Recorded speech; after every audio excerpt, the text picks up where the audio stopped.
Olá, professora Maria Inês. Hoje eu vou falar do terceiro tempo modernista.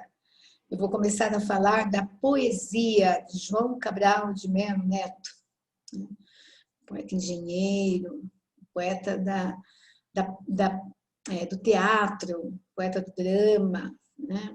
E arquitetura poética. Então, agora nós temos um momento na literatura que vai ser marcado, né, pela linguística, ou seja, pela estrutura da língua, né, da palavra. E aí vem três nomes significativos, né? Um é João Cabral, que é o engenheiro, né, da poesia. Nós temos o Guimarães, que é o inventor, ele reinventa a linguagem. E a Clarice também, só que a Clarice Lispector é mais a estrutura sintática. O Guimarães é mais o vocabulário. E o João Cabral, a engenharia das palavras. Então, vamos falar um pouquinho dele, né? João Cabral, ele é um poeta muito interessante, ele morreu em 1999, eu tive a oportunidade de vê-lo em várias entrevistas, né? Um homem muito culto, muito consciente. Eu nunca tive a oportunidade de ir ver pessoalmente uma palestra dele, né? Mas vi muitas pela televisão, né?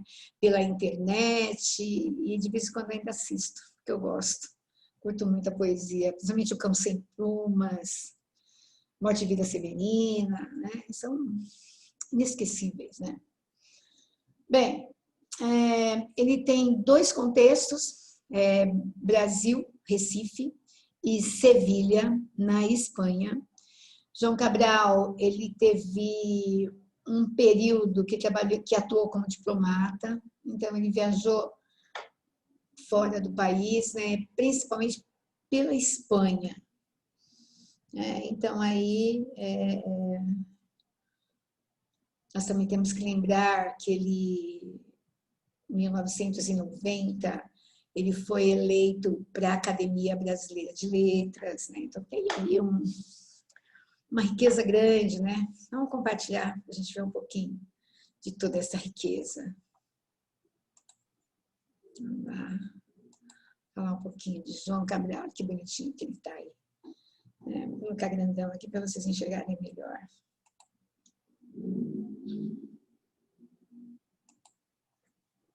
Aí. João Cabral de Melo Neto. Olha aí, né? Ele é um poeta diferente, né? Nós estamos acostumados a ver lirismo, né? A gente fala de Álvares de Azevedo, de Castro Alves, né? Depois vem os parnasianos, os simbolistas, né? João Cabral é bem diferente, né? Ele desmistifica a poesia, né? Não tem mais aquele romantismo, né? Pelo contrário, ele foge, né, da inspiração romântica, né? Por ele ser um antirromântico, a poesia dele é uma poesia racional. Olha, o mais interessante é que ele trabalha com a linguagem objetiva, ele monta palavras, né? Então, por exemplo, Pedra do Sono, né? Cão Sem Plumas, Tijolo Pedra. Ele vai inventando adjetivos com os próprios substantivos. É muito interessante, né? Então, é um reinventor também da linguagem, né? Mas é uma questão mais estrutural. Ele nunca acreditou em inspiração poética, ele acredita no trabalho poético. A poesia não é lírica, não é confessional, ela é presa e dirigida pelo intelecto.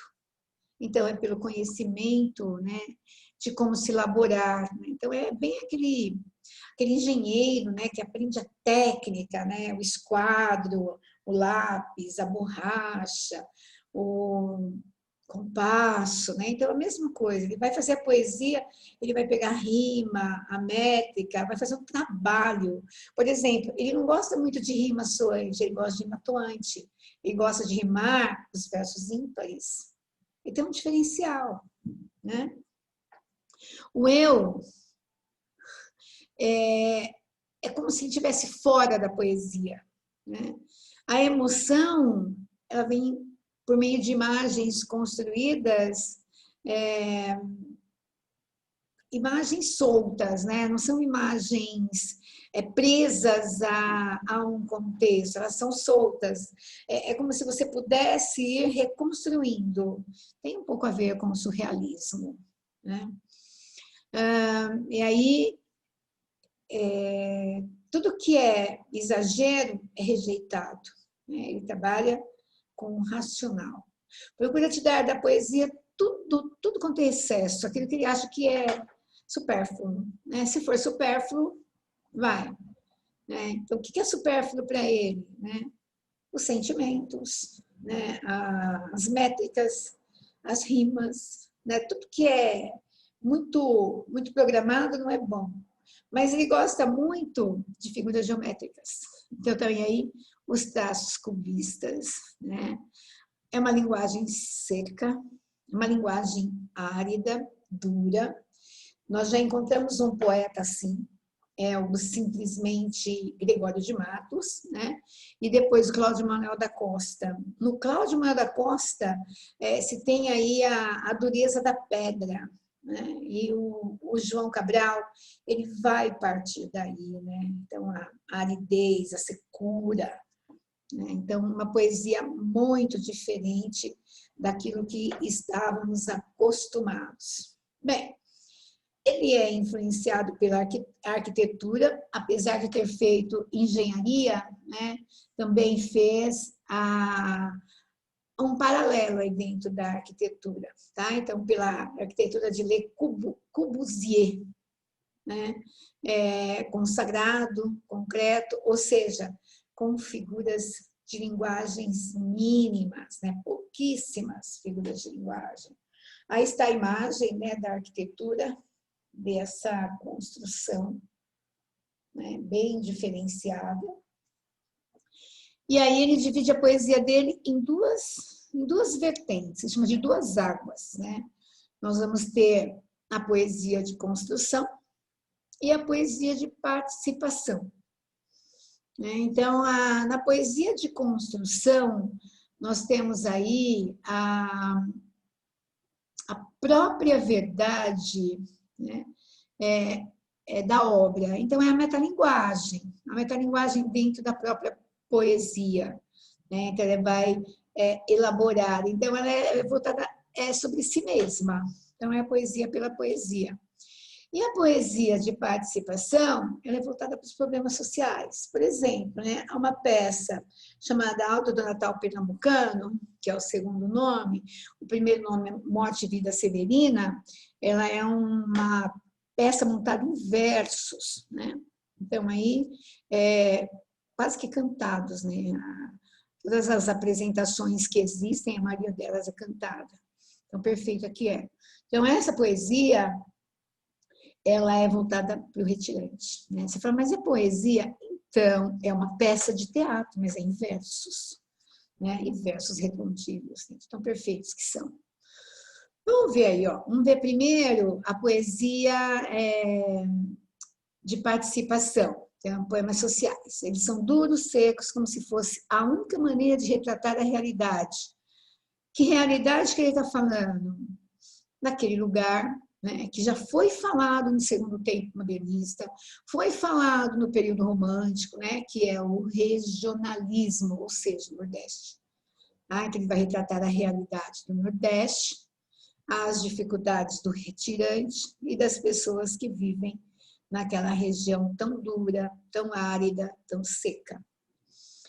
É uma temática que vai colocar a questão humana, o homem, né? Então ele não vai falar como Graciliano, né, falou da família do Fabiano, né? Ele vai falar da questão do homem, né? O homem, porque a literatura do terceiro tempo é uma literatura voltada para o homem, né? O homem nordestino, né? Não é o sertão nordestino, é o homem que vive ali, tem um homem, e esse homem, ele precisa ter o espaço, né? E aí a condição desse nordestino é que é trabalhada na poesia. Avesso a melodia, por incrível que pareça, né? E a musicalidade do verso. Nós temos isso em Morte e Vida Severina, não nos demais. Sua poesia se inspira na aridez geográfica e humana do sertão. E através dessa aridez, né, eu tenho aí a antipoesia. Nossa, mas antipoesia? Sim, vamos ver uma aí. Teologia da psicologia da composição.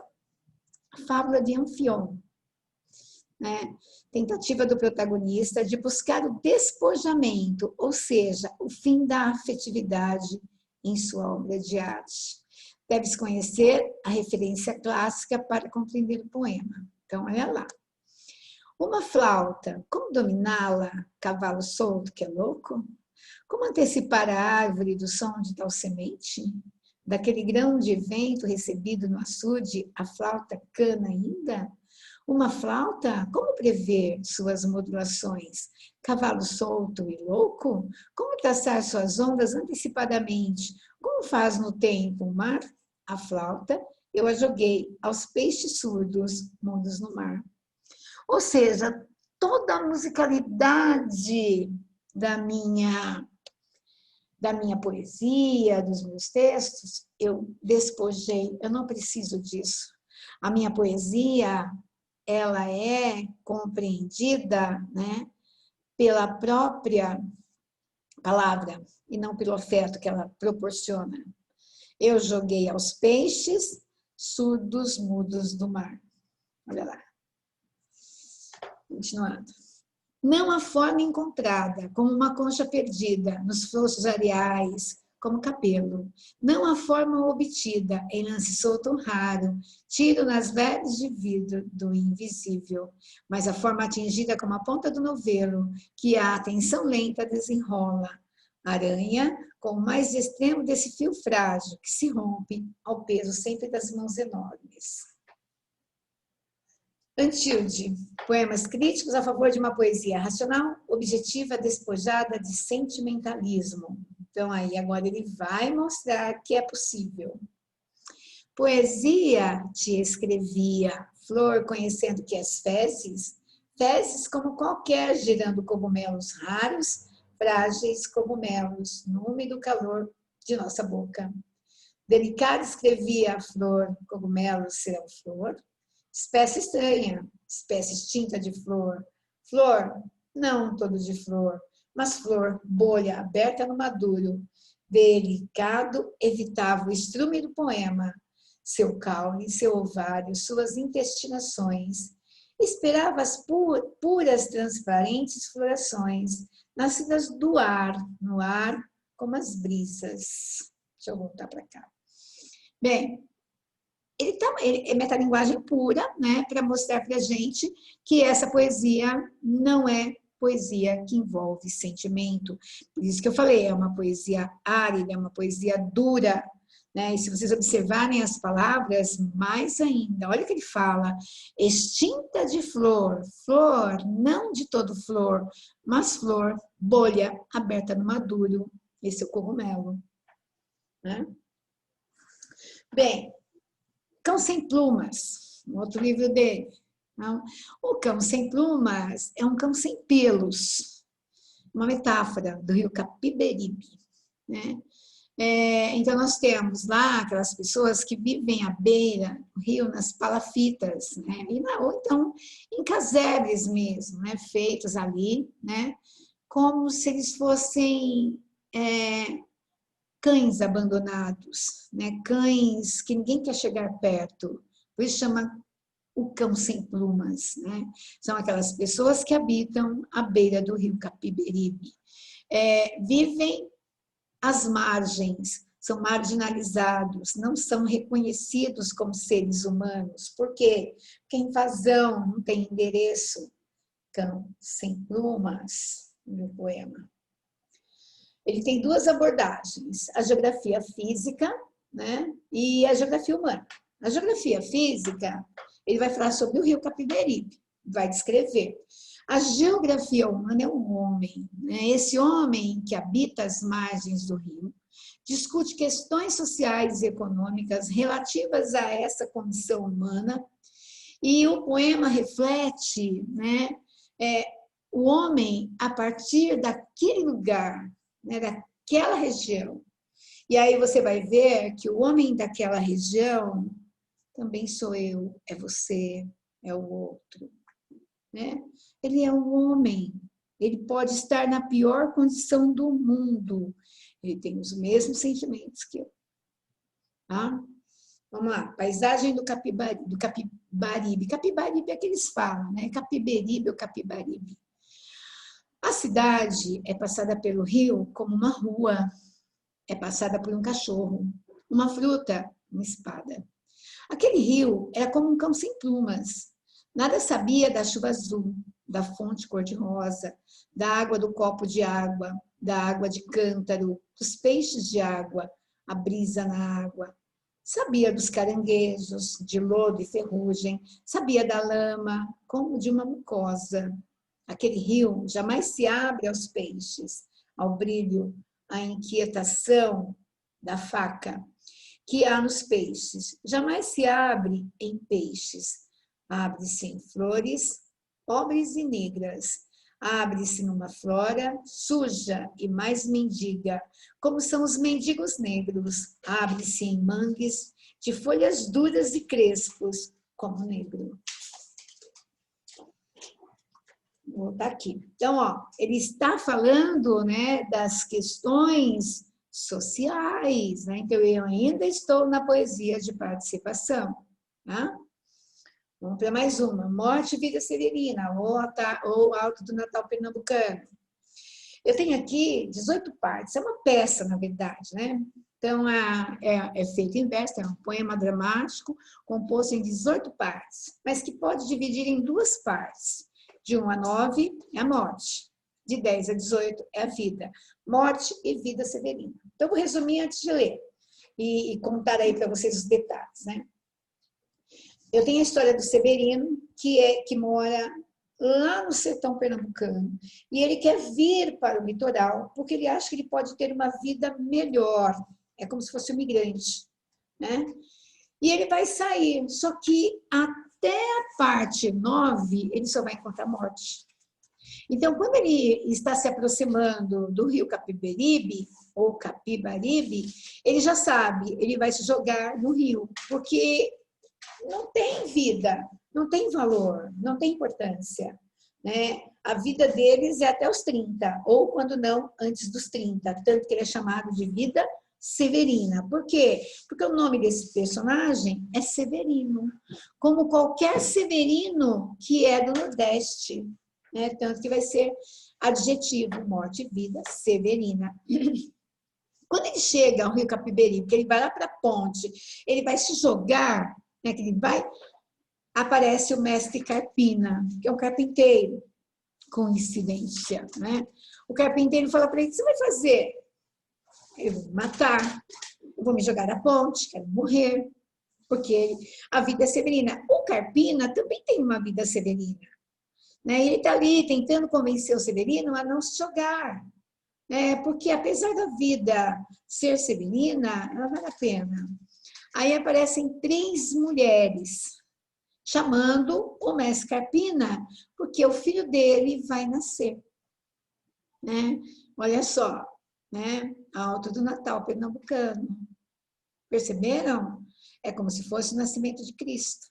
Aí ele olha para o Severino e fala assim: que tal você ir comigo ver a vida despertar no frio, ver a fábrica propriamente dita? Aí o Severino olha assim e fala assim: será? Ele é um Severino. Vamos ver. Depois você se joga, mas vamos lá primeiro. Aí ele olha e ele salta a ponte da vida. Olha, vida. Ele vai com o mestre Carpina ver o nascimento da criança, né? E a gente não sabe se ele vai se jogar depois ou não. Eu espero que não, né? Porque não é à toa que se chama Alto do Natal Pernambucano. Né? Então, vamos lá. Eu tenho lá Rio Capiberibe. Você fala assim, mas ele só fala do Nordeste? Sim, ele só fala do Recife. Quando não, é Sevilha, né? Ele fala pouca coisa do Rio de Janeiro, é mais sobre o Recife. Né? O retirante segue o Rio Capiberibe, o fio de vida, até o Recife. E no caminho se depara com a morte em várias situações, até quem vive da morte. Né? Pessoas que ganham dinheiro com a morte, né? Enterro, etc. Né? Aí ele fica todo perdido, né? Você vai mostrando todas as histórias, com quem ele conversa, quem ele é, você vai saber em detalhes. Aí chega a parte 10, ele chegou ao Recife. Ele continua presenciando ainda a morte, mas de perto, né? Mas a euforia dele, né, de otimismo, não existe. Só que vai aparecer um homem, que é o mestre Carpina, e vai mostrar para ele que mesmo a vida sendo severina, a vida vale muito a pena. Né? Então, eu coloquei aí, ó. Chega a Recife, continua presenciando ainda a morte mais de perto, mas graças à euforia e ao poder do homem, temos um fim otimista. Toda a vida é um espetáculo, que é o nascimento do filho do mestre Carpina, mesmo que essa obra, né, seja severina. Aí começa assim, ó. O meu nome é Severino, como não tenho outro de pia, como há muitos severinos que é santo de Romaria. Deram então de me chamar Severino de Maria. Como há muitos severinos com mães chamadas Maria, fiquei sendo o da Maria do finado Zacarias. Olha, está se apresentando. Mas isso ainda diz pouco. Há muitos na freguesia, por causa de um coronel que se chamou Zacarias e que foi o mais antigo senhor dessa sesmaria. Como então dizer quem falo, ora, vossas senhorias? Vejamos, é o Severino da Maria dos Zacarias, lá da Serra da Costela, limites do Paraíba. Mas isso ainda diz pouco. Se ao menos mais 5 havia, com o nome de Severino, filhos de tantas Marias, mulheres de outros tantos já finados, Zacarias, vivendo na mesma serra, magra e ossuda, em que eu vivia. Somos muito severinos, iguais em tudo na vida, na mesma cabeça grande, que a custa que se equilibra, no mesmo ventre crescido, sobre as mesmas pernas finas, iguais também porque o sangue que usamos tem pouca tinta. Descrevendo, hein? E se somos severinos, iguais em tudo na vida, morremos de morte igual, mesma morte severina. Que a morte de quem se morre de velhice antes dos 30, de emboscada antes dos 20, de fome um pouco por dia. De fraqueza e de doença é que a morte severina ataca em qualquer idade, até gente não nascida. Aí tem, né, no final. Severino retirante, deixa agora que ele diga, mas Carpina, eu não sei bem a resposta da pergunta que fazia, se não vale mais saltar fora da ponte e da vida. Nem conheço essa resposta, se quer mesmo que lhe diga. É difícil de defender só com palavras a vida, ainda mais quando ela é esta que vê, Severina. Mas responder não pude a pergunta que fazia, ela, a vida, respondeu com a sua presença viva, que é o nascimento do bebê. E não há melhor resposta que o espetáculo da vida, vê-la desfiar seu fio, que também se chama vida, ver a fábrica que ela mesma teimosamente se fabrica, vê-la brotar como há pouco em nova vida explodida, mesmo quando é assim pequena a explosão como a ocorrida, mesmo quando é uma explosão como há pouco, Francina, mesmo quando é a explosão de uma vida severina. Quer dizer, né? O espetáculo da vida é que vale a pena. Né? Agora ele vai para a poesia de construção, descendo amanhã. Vai construir o poema. Presta atenção que é tudo com metáforas, né? E uma linguagem muito seca. Diz assim. Um galo sozinho não tece uma manhã, ele precisará sempre de outros galos. De um que apanhe esse grito, que ele e o lance ao outro. Ó, um galo canta, essa madrugada, o outro responde, né? E vão aumentando, né? Até formar um monte de galo, né? Aí ele coloca. De um que apanhe esse grito, que ele lance ao outro. De um outro galo que apanhe o grito, dê um galo antes e o lance ao outro. E de outros galos, que com muitos outros galos se cruzem os fios de sol de seus gritos de galo, para que amanhã, desde que uma teia tênue se vá tecendo entre todos os galos. Então ele fala, né, que a madrugada, ela começa a deixar de ser madrugada quando o galo começa a cantar, está amanhecendo o dia. E aqui ele vai aumentando, como também vai formando a manhã, como se fosse uma teia, né? Ele continua. E se encorpando em tela, entre todos, se erguendo tenda, onde entrem todos, se entretendendo para todos, no todo, como se fosse um todo, ó, amanhã, que plana livre de armação, amanhã, todo de um tecido tão aéreo, que tecido se leva por si os balões, aí vem o sol e clareia tudo, né? Aí a gente tem a poesia de construção. Aí uma mais linda que a outra, né? Essa aqui também é maravilhosa, catar feijão, uma mais linda que a outra. Vamos fazer mais essa. Catar feijão. Já cataram feijão? Já? Já datilografaram máquina de escrever antiga? Vocês já viram uma? É como um computador, só que você tem que apertar, né? Porque é pesado. Catar feijão se limita com escrever. Joga-se os grãos na água do alguidar e as palavras na folha de papel. E depois joga-se fora o que boiar. Certo, toda palavra boiará no papel. Água congelada por chumbo ou seu verbo. Pois para catar esse feijão, soprar nele, jogar fora o leve e o oco, palha e eco. Ora, nesse catar feijão, entre um risco, o de que entre os grãos pesados, entre um grão qualquer, pedra ou indigesto, um grão imastigável, de quebrar o dente. Certo? Não. Quanto ao catar palavras, a pedra dá à frase grão mais vivo. Obstrui a leitura fluviante, flutual, assula a atenção, isca com risco. Então, fazer poesia é como catar feijão. Eu vou colocando as palavras, às vezes eu encontro uma pedrinha, um feijãozinho estragado, eu tenho que tirar. Então, é metalinguagem mesmo, ele vai até arrumar a própria poesia.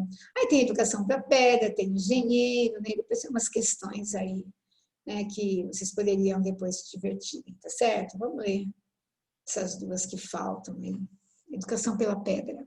Eu não estou entrando em muitos detalhes, só estou apresentando mesmo e falando a ideia central de cada poema, para vocês entenderem, que João Cabral também é um grande poeta e que para lê-lo não é difícil, se você conhecer a objetividade, É educação pela pedra agora. Engenheiro de novo. Cuidado, que é a poesia de construção. Aqui nós falamos antes, era poesia de participação. Aí com o galo lá, tecer da manhã, começou a poesia de construção, que é a poesia de engenharia. E é sempre a metalinguagem. A educação pela pedra, por lições para aprender da pedra, frequentá-la, captar sua voz, inenfática, impessoal. Pela de dicção, ela começa as aulas. A lição de moral, sua resistência fria ao que flui e a fluir, a ser maleada. A da poética, sua carnadura concreta. A da economia, seu adensar-se compacta. Lições da pedra, de fora para dentro, cartilha muda para quem quer soletrá-la. De novo, a própria poesia, Então, a educação, ou seja, o aprendizado, o conhecimento, Você vai pegar a pedra e vai lapidar, E vai transformar esse conhecimento. Outra educação pela pedra, no sertão, de dentro para fora, e pré-didática. No sertão, a pedra não sabe lecionar. E se lecionasse, não ensinaria nada. Lá não se aprende a pedra. Lá a pedra, uma pedra de nascença, entranha a alma. Falta de oportunidade. Olha só que triste. Não tem como lapidar, né? Porque lá não há oportunidade. E aí, para fechar, poeta engenheiro.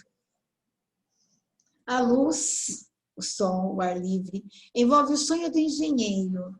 O engenheiro sonha coisas claras, superfícies, tênis, um copo d'água, lápis, o esquadro, papel, o desenho projeta um número. O engenheiro pensa um mundo justo, um mundo que nenhum véu encobre. Em certas tardes, nós subíamos ao edifício, a cidade diária, como um jornal que todos liam. Ganhava um pulmão de cimento e vidro. A água, o vento, a claridade. De um lado, o rio, no alto, as nuvens situavam a natureza, o edifício crescendo de suas forças simples. Então, ó, o engenheiro fazendo o seu edifício. Então, ele vai construindo. Então, primeiro, o terreno livre. Depois, a estrutura, o lápis, ele vai montando, desenho, projeto, já tem número, ele pensa como é que ele vai organizar, né? O que ele pode tirar, o que ele não pode. Aí depois começa o andaime, começa a crescer. E aí todo mundo olha, né? Ali tem um pulmão de cimento e vidro. Depois, a formação. Quando ele está pronto, você entra nele, você fica perto do céu, perto das nuvens, por causa da engenharia. Tá certo?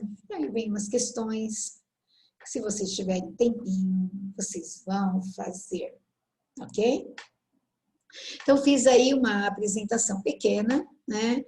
Li os poemas, a intenção era essa, era fazer uma apresentação da poesia de participação, a poesia de construção, e mostrar a vocês, né, como é que se organiza o terceiro tempo modernista na poesia. Nós vamos ter continuidade, vamos ter a poesia concreta nos anos 50, depois a poesia marginal nos anos 60, 70, e a poesia contemporânea na atualidade.